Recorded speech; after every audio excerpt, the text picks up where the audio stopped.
npm run। तब तक उसका सर्वर भी चलाना पड़ेगा, ये जेसन सर्वर यहाँ इंस्टॉल हो गया, उसकी एक शॉर्टकट की यहाँ पे सर्वर की बना दी है सर्वर, और वो जिससे चलता है वो कमांड होती है Jason server Jason hyphen server -- watch db.json। अगर db.json फाइल नहीं बनती ना, बनानी पड़ेगी। मेरे सिस्टम में हो सकता है ऑटोमेटिक बन जाए, अपने आप ही नहीं बनती है तो फिर जो फाइल बनानी है ना वो src फोल्डर के बाहर होनी चाहिए, सोर्स फोल्डर के बाहर, अदरवाइज काम नहीं करेगी। ठीक है, अब अगर हम इस सर्वर को चलाना चाहते हैं तो ये तो रिएक्ट का सर्वर है, अब एक सर्वर और चलाना है, एक टर्मिनल और चाहिए, और यहाँ पे लिख देना npm, मैंने उसकी शॉर्टकट की बना दी है npm run सर्वर, ये चल जाएगा जेसन सर्वर, ये चल गया वो। ठीक है, नहीं बनी ना db.json, तो मैं एक db.json फाइल इसमें बना देता हूँ यहाँ पर, कई बार बन जाती, किसी के सिस्टम में बन जाती है, ये बन गई। ठीक है, तो इसमें मैं डेटा से एक ऑब्जेक्ट बनाते हैं किसका, जेसन का, यूजर्स, और एक एम्प्टी एरे यहाँ पे डाल, इसी के अंदर मेरा क्या होगा, डेटा आके स्टोर हो जाएगा। बस ये इतना हो गया। अब npm run सर्वर ये चल गया, एक API का एंड पॉइंट मिल गया इसको यहाँ से क्या करेंगे, कॉपी, हाँ इसी भी चल, दोनों चलेंगे ना, दोनों सर्वर, दो सर्वर चल रहे हैं, रिएक्ट भी चल रहा है वो भी चल रहा है, तो इसका कोड डाल देना है, इसमें रजिस्टर के अंदर जाना है, और ये जो एल्स वाला पार्ट कहाँ गया, ये रहा। ठीक है, तो यहाँ पे डाल देना है, फैच से कॉल कर दो या फिर एक्जियोस को यूज़ कर सकते हो, दोनों में से एक यूज़ करना पड़ेगा। ठीक है, मैं फैच का, एक्जियोस इंस्टॉल करना पड़ता है, तो फैच के अंदर, फैच जो API है उसके अंदर ये API कॉल कर दिया यार, कंट्रोल P, ये था वो, यहाँ डेटा भेजना है, तो डेटा जो भेजना है वो किस तरीके से जाएगा, अब इसके अंदर कुछ और भी चीज़ें जाती हैं, इसके अंदर एक ऑब्जेक्ट जाता है, ऑब्जेक्ट के अंदर क्या क्या जाएगा, एक तो इसके अंदर जाएगा बॉडी, सबसे पहले तो इसमें मेथड जाता है कि मेथड कौन सा, मेथड जब भी डेटा बैकएंड में जाएगा पोस्ट मेथड जाएगा। ठीक है, उसके बाद इसमें जाता है हेडर्स, हेडर्स के अंदर हम लिखेंगे application Jason, content type, content type, और इधर लिखेंगे एप्लीकेशन स्पेलिंग, ठीक है ना, एप्लीकेशन / जेसन, जेसन फॉर्मेट में डेटा जाएगा। तो तीसरा इसमें जाएगी बॉडी,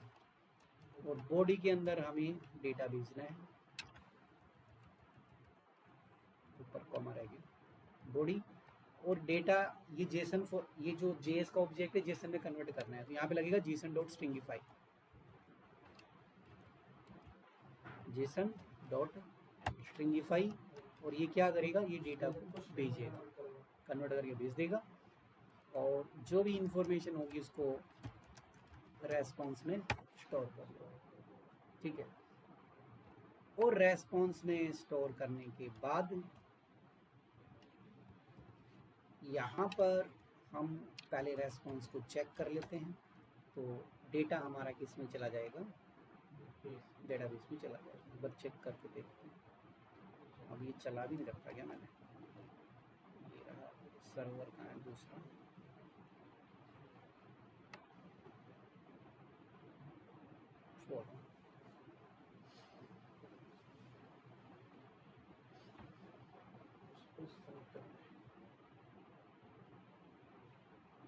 मैं कोई मैच नहीं कर रहा, जो सामने आ रहा है वो डेटा भेज रहा हूँ बस।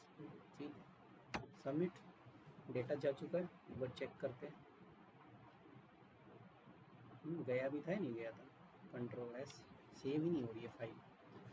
सेव करना कब भूल गए थे,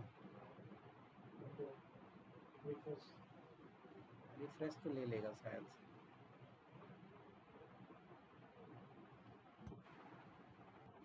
इसका मतलब कहीं प्रॉब्लम किस में आ गई है, app.jsx था, register.jsx, अच्छा फैच प्रॉमिस रिटर्न करता है ना, ये प्रॉब्लम हो गई, फैच के सामने क्या आएगा, वेट। ठीक है, और फंक्शन कैसा होना चाहिए,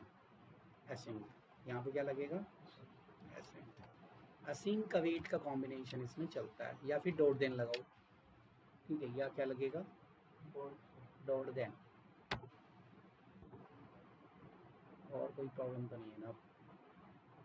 कंसोल खोल के रखना पड़ेगा। कोई एरर के लिए खोल रखा मैंने ऐसे। चला गया डेटा, रेस्पॉन्स 201 आ चुका है। 201 का मतलब डेटा जा चुका है, और डेटा मिलेगा कहाँ पर,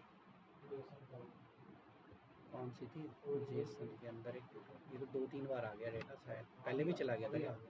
वो मैसेज शायद उसी की वजह से नहीं हो रहा था। एक डेटा है ये जो अभी गया है, और यहाँ पे देखो एरे की फॉर्म में आया है, ठीक है, तो एरे की फॉर्म में ही आएगा, चाहे हम 4 लैंग्वेजेस सिलेक्ट कर लें, कुछ भी कर लें, यहाँ से कोई और नाम ले सकते हैं। वो रिलोड वाला मैंने शायद इसमें नहीं लगाया, रिलोड वाला लगा लेना अपने आप ही, ठीक है, जी रिलोड वाला कमेंट कर दिया था ना, जब रिलोड लगाओगे तो पेज खाली हो जाएगा, ठीक है, हाँ खाली हो जाएगा वो, बस और कुछ नहीं। ये डेटा को भेजने का पूरा प्रोसेस है, ठीक है, डेटा ऐसे जाता है, और इसकी जगह पर जब नोड जेएस यूज़ करोगे उसका एपीआई यूज़ करोगे, वो इंस्टॉल करेंगे जैसे डीबी अभी किया उसमें इतना नहीं, वो पूरा सेटअप बनेगा बैकएंड में, पूरा कोड बनेगा बहुत लंबा, तब जाके डेटा जाएगा। यहाँ तो बस ये पता लग जाएगा कि डेटा स्टोर हो गया, ये तो बस एक तरीका है जहाँ से पता लगता है, ठीक है। तो इसको कहीं भी स्टोर कर सकते हैं डेटाबेस में, स्टोर कहीं भी कर सकते हो, डेटाबेस में ऐसे स्टोर नहीं होगा, जो डेटाबेस का कोड है वो पूरा लगेगा, क्योंकि रिएक्ट कनेक्ट होगा नोड से, फिर मोंगोडीबी से अलग से कनेक्शन होगा, तब जाके जाएगा।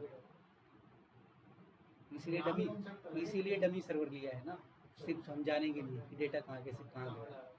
सिर्फ समझाने के लिए।